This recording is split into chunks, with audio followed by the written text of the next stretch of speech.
Welcome back to the Single Today podcast. My name is Ryan Wekenman. This is episode 7 of Single Today, and this one is called Still Single. Still, single. It's another chapter that I wrote for the book Single Today that didn't make the final cut because the book is 272 pages, which already felt like too much. And so I had to take a bunch out already. And so I turned them into podcast episodes like this one that I just tell you about instead of having you read. And so this one was a play off of course, the question, how are you still single? Like the ultimate backhanded compliment for single people. You get it all the time from friends or well-meaning family or whatever, but it brings up all these insecurities. Like what we hear when we hear, how are you still single, is what's wrong with you? And our response is, I don't know. But here's what I've noticed over the years. The best way, one of the best ways to get to the root of that insecurity is to learn the lost art of being still. And so still single is a play on that. It's really what I'm telling people to do is be still single. When you're single, learn how to be still. We're going to get into all of that. First, a couple of announcements. Number one, we are 3.5 weeks away from book launch, which is crazy. And I feel so excited and insecure and ecstatic and nervous all at the same time. But my publisher sent me, it's kind of fun. These are called galleys. So galley is an early version of the book.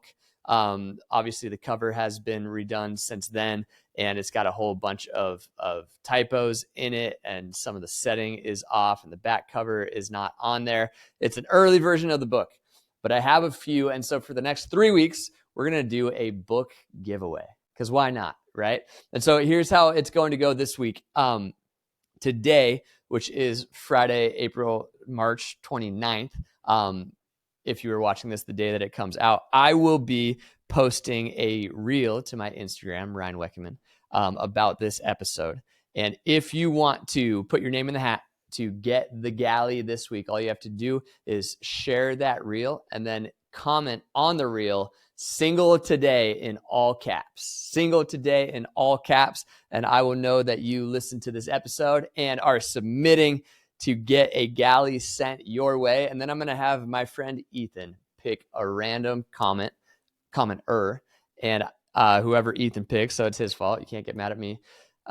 We are going to I will send you this galley right here, and you'll get to read it 3 weeks before everybody else. So that's number one. Number two, The Rise of Singleness is now available. A bunch of people have been going through it and commenting and sending me their thoughts on it, which has been a whole lot of fun. If you would like to take the course is free for everybody that pre-orders the book. So all you have to do is pre-order the book and then fill out or click the link in the description below. There's a jot form that you just submit to the publisher, and then they will send you The Rise of Singleness, and would love to hear your thoughts on that. And then number 3, speaking of honest conversations, I got to tell you about Tuesday night. It was a night that was 4 years in the making for me. When I sat down to write this book, Single Today, I would sit at the coffee shop and I would pray. My prayer, I had a meditation that I'd always go through, and then a prayer. And the prayer was always, God, who is this book for? And oftentimes what I would see is backyards and living rooms. So a group of people who are ready to have an open and honest conversation, get a little teaching from me, but then spend most of the night asking questions and having dialogue about all of the struggles of singleness and the beauty of it as well, and walk out of that night feeling freed up and unstuck. Well, this past Tuesday night, I got to do that. My friend Tim's house, he invited me over. He's got a group of guys and they're amazing. And we spent like 2 hours talking singleness. And I drove away from that feeling like it was one of those moments where I was reminded you got to stop and smell the roses sometimes, right? There's like all these things I'm trying to do with this book. But like that is like, this book is a vehicle to have conversations. And that's what we got to do on Tuesday night. And so I just wanted to tell you about that and celebrate that and remind you, whatever you got going on in your life, yeah, it's always a a work in progress. And yeah, you're always trying to move forward, but don't forget to stop sometimes and be grateful for how far you've come. Be grateful for what God has done. And again, to Tim and all the guys who were there, thank you for letting me be a part of it. Those nights, those events, it's just the beginning. That was number one. I did kind of a rough draft of the presentation that I'm putting together for that, but I can't wait to do that. Hopefully all over the country, all over the world. Who knows? As this book starts to get spread around. And so with that, let's get into episode 7, which of course is called Still, Single. Okay, so one verse for this whole thing, Psalm 46 and verse 10. It says this: "Be still and know that I am God." Be still and know that I am God. The psalmist tells us how to know God. That's what we all want, right? Like at the end of the day, we all want to know God and know how to experience God. Well, apparently the starting point is learning how to be still. Maybe you're trying to make a decision right now and you just can't seem to find any clarity. That happens to me all the time. And I've noticed a pattern over the years that the common denominator is typically busyness. It's typically that I have too much on my plate, too much going on. And so I will illustrate it like this. This is a snow globe. So I keep this, if you're just listening to this and not watching it, it's just a snow globe with 2 owls in the middle, and I'm shaking it right now, and the snow is going everywhere, and you can barely see the owls. So this is a snow globe. I keep it on my desk as a reminder. I want to work from a place of wisdom. I want to make decisions from a place of wisdom. Owls are wise, get it? So when you shake it up, you really can't see anything. But what happens as soon as you let it sit? It slowly starts to settle, right? And as it does, the wisdom, the thing that you're after slowly begins to emerge. And that's what it's like with our souls. We have so much noise in this world, so much movement, so much busyness, so many things to do. And then with souls that look like this, we try to make decisions. Like we try to operate in wisdom. We try to give our friends sound advice. But here's the thing. You can't work your way to wisdom. You can't think your way to wisdom. You have to learn to be still long enough to listen for it. Like you got to settle. You got to still. Maybe right now you're trying to make this decision and your soul just looks like this. And you keep telling your friends, well, I just can't hear from God. But I'm also going to fill my calendar with 11 other obligations this week just to keep me busy. But, oh, Lord, speak to me, right? How about this?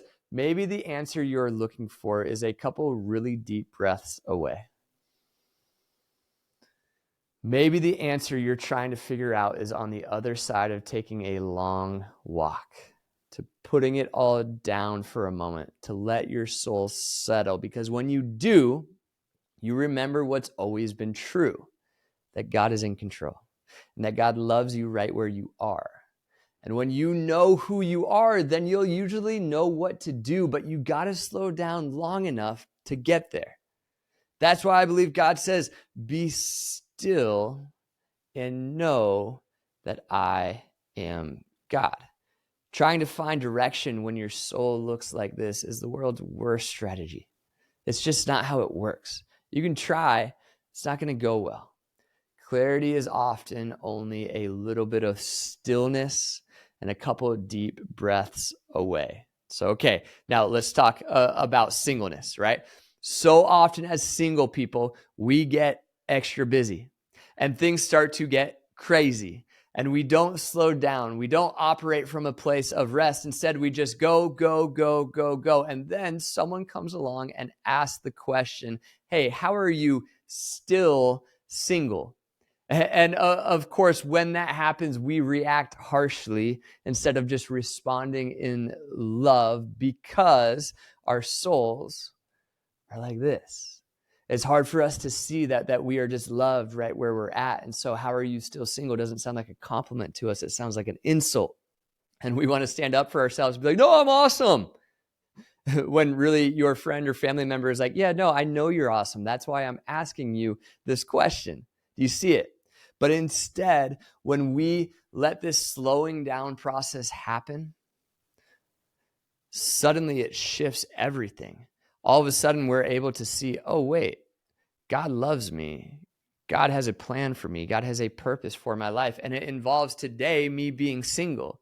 So how are you still single? Well, I guess it's because this is where God has me today. And when you're operating from a place of security, that's really easy to say. That's really easy to believe. But we don't always operate from a place of security. Maybe I'm preaching to myself right now. I don't always operate from a place of security. We don't let the slowing down process happen.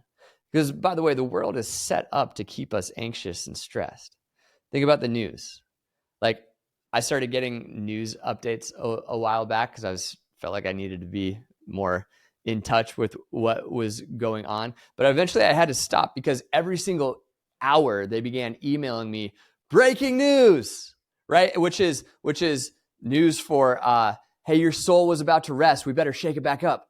Breaking news. Because then I would think, oh no, like what's going on? Something happened. This is the end of the world. Oh no, what is happening here? But then I would open up the email and I would read it and realize, yeah, that's not breaking news at all. Like that wasn't all that important. You just used that to grab my attention. Right as my soul was beginning to settle, right as I was starting to get still, I got another email and everything got shaken up all over again. Social media set up the same way, on purpose, by the way. Just as your soul starts to settle, you get a notification and you think, oh no, I better go check it out. There are 1,000 things like that. All seem to be keeping our souls on edge. And then in addition to that, like life happens, real life. You deal with relational drama. And then it's like every moment you begin to start to settle down, you start thinking about that thing that person said or that thing that person did. And suddenly your soul is right back to being like a snow globe that's all shaking up. Or maybe you've developed a bad habit over the years, like a vice or an addiction. And every time you start slowing down, it starts screaming at you to come back to it, right? And then as soon as you do, you don't want to, but you can't stop thinking about that thing. You go back to it, and suddenly the snow globe that is your soul is all shaken up all over again. Or if you have a big decision that you're trying to make and it's causing a whole bunch of stress, like I wonder if this is the image for you. I wonder if, single person listening to this, if you are currently trying to make a decision like this.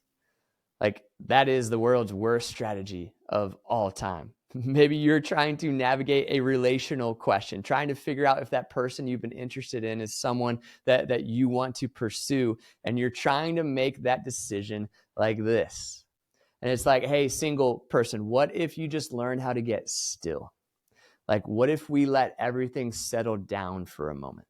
But what if we learn to take a few really deep breaths? To still. That skill right there. Do you feel that even that awkwardness and that pause that I took just now? I feel it too. It's like, no, fill that space. Fill that space. Learning how to go, no, I'm not going to fill that space. I'm going to let it be there. It's one of the most important skills any person can learn, but especially when we're single. So this week's guided meditation is called I Feel Stressed. And it's all about Psalm 46 and verse 10. And it'll give you an invitation to understand and appreciate and meditate on that verse. Because the truth is, like, a little bit of stress can be a good thing. Every once in a while, you want your snow globe to look like this. Like there's such a thing as good stress. There are times where it's good to be on high alert. Stress helps you stay sharp. It helps you stay focused. The problems begin when stress starts to feel permanent. It's like God created us to have an on and off switch for stress, but our switch is broken. It's stuck on the on position always. Like we're constantly, no matter what we're doing, feeling stressed. It's like our soul is a snow globe and the snow never settles down. Those are the moments we have to learn how to be still and know that God is God. We have to practice inviting God into our stress, that we have to learn how to get still as a single person, because the truth is married people have a huge leg up on us in this regard. They have a partner in their life who helps ground them, or is hopefully helping ground them, helping them feel less stress. We don't have that built into our lives, which means we have to work a little harder. The silence and solitude route, it's not for the faint of heart. But if you can learn how to go on the journey, I'm telling you, you begin to know God and experience God in a whole new way. Why? Because you have to learn how to be still in order to truly know God. And so, wherever this episode finds you, just for the next 2 minutes, like before you rush off to whatever you have going on for the rest of the day, what if you took this time to let the snow in your soul settle, to get still? Do it like this. Take 5 really deep breaths, just in through your nose and out through your mouth, just like this.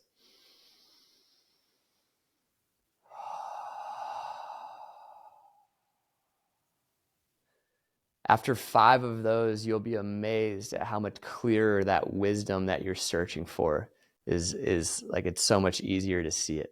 The owls, if you will, are so much easier to see once you let the snow in the snow globe start to settle down. And so I'm serious, before you move on, 5 deep breaths. And on the inhale, just recite the first part of Psalm 46:10 to yourself. Be still. And then on the exhale, and know that I am God. And then be still and know that I am God. Do that 5 times and then see. Come back to the decision that you are trying to make and see if you have a little bit more clarity. I like to do this by going for a walk. There's 1,000 ways that you can do it, but I'll go for a walk, unplug completely, and I'll do some breath prayer as I walk. And oftentimes, not always, but oftentimes that decision that I'm trying to make, it's like I get to the end of the walk and I go, oh, I know what I'm supposed to do. Yeah, of course, right? It's because that wisdom was always down there. It was just covered up by all the stress of life. Or said differently, maybe said better, the truth about who I am and the truth about who God is has always been there. It's always been that God loves me, that he's with me, that he has a plan and a purpose for my life, that he says, hey, that's my son with whom I am well pleased. Or, hey, that's my daughter with whom I am well pleased. Like, that's what God thinks about you. That's the truth that you start to come back to when you learn the art of slowing down and being still. Every decision that we have to make in this world, in this life, gets so much easier when we are reminded about that firm foundation that we have. We're reminded who is in charge and who God is and who God says we are. Because when we get that, then decisions about should we go left or right? Should we do this or not do this? Should we take that job? Should we not take that job? Should we move to that place? Should we not move to that place? Whatever it is you're trying to create, right? Whatever big life decision you have to make, you usually know it. It's just that wisdom is buried a little bit. Silence and solitude is how we learn how to, just like archaeologists moving away the dirt to get to what they're trying to get to buried in the earth. Silence and solitude is how we get down to the deeper layers of our soul. And we get reminded of who we are and what we're supposed to do. And so usually by the end of the walk, I just go, oh yeah, that's the right move. That's what I need to do. And so let's make that phone call, or let's send that email, or let's just forget about that one thing or put that other thing down. Let's forget about it and let's move forward. That's what happens when you learn how to be still. And so if you are single, but even if you are not, if you're single, dating, engaged, or married, this is all of us. What if you specifically talking to the single people. It's the Single Today podcast, after all. What if you today began with these 5 deep breaths and then from there started implementing stillness and silence into your life? Now, it doesn't have to be 8 hours, right? We scare ourselves away when it comes to this stuff. Just for 5 minutes a day, where you go, okay, I'm just going to listen. I'm going to get still, and I'm just going to practice knowing that God is God. I wonder how that may transform your singleness journey. If you want to be on the Single Today journey where you're content today because you've done the work to heal from yesterday and surrender tomorrow and be present where you are, I'm telling you, stillness is a huge component of it. And so still single. And next time somebody asks, hey, how are you still single? Think back to the last time that you were still as a single. And remember that in that moment, God loves you, which means in this moment, God loves you, which means you don't have to react to your friend. You can respond in love. So that's my thought. That's a chapter that didn't make the final cut, but I kind of like it. I kind of really like it. Still single. Anyways, it was always meant to be a podcast episode. So there you go. There's episode 7, Still Single. And I just want to say once again, thank you for being on this journey as we get closer and closer to the book launch. I'm so excited for the chapters that did make it. Like, I just want you guys to start interacting with the book. And we will do that once the book comes out. But until then, we'll keep talking about all the other parts of singleness. We'll have some guests on here, and we'll continue to have a lot of fun along the way. And so thank you for joining us. This is episode 7, Still Single.